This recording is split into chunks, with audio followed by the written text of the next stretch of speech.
Good morning, everyone. Of course, we like to start the week by talking about the good things, even though if you've been watching BT all morning, you know all the good things. These teams, they get us in the mood to have a good time, which is nice.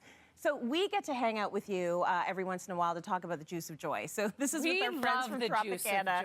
We love a little bit of joy around here, and we get to talk about what is filling our cups. Yes. And there are so many things that we can pick from every week, but tomorrow is National Bosses Day. So I know what you're all thinking at home. What are you going to say good about bosses? Listen, I think it is, there's so many things you can say about bosses. And I think we all know when you have a good one and one that is empowering and that encourages you to do the things that are good and moving, that's a good boss. When their energy walks into the room before they do and they set the tone, it matters so much. It makes all the difference in the world. And so when I found out it was National Bosses Day tomorrow, I'm like, I have a story.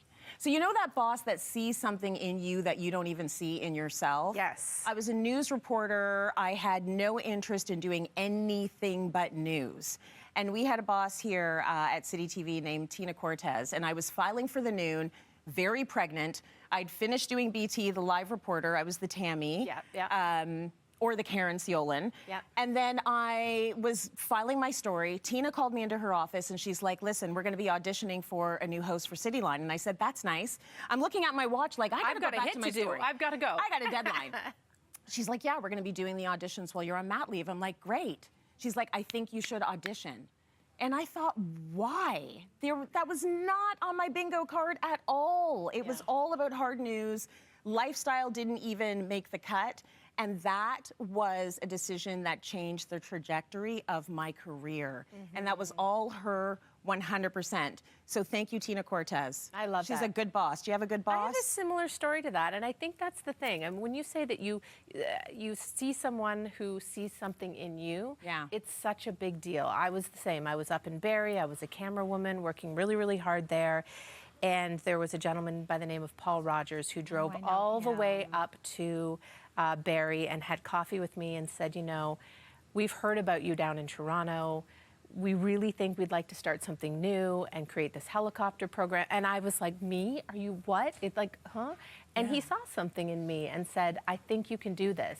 He thought I could do it before I thought I could do it. Right. And so he opened up my eyes to the possibilities because there were a lot of people saying I didn't belong here.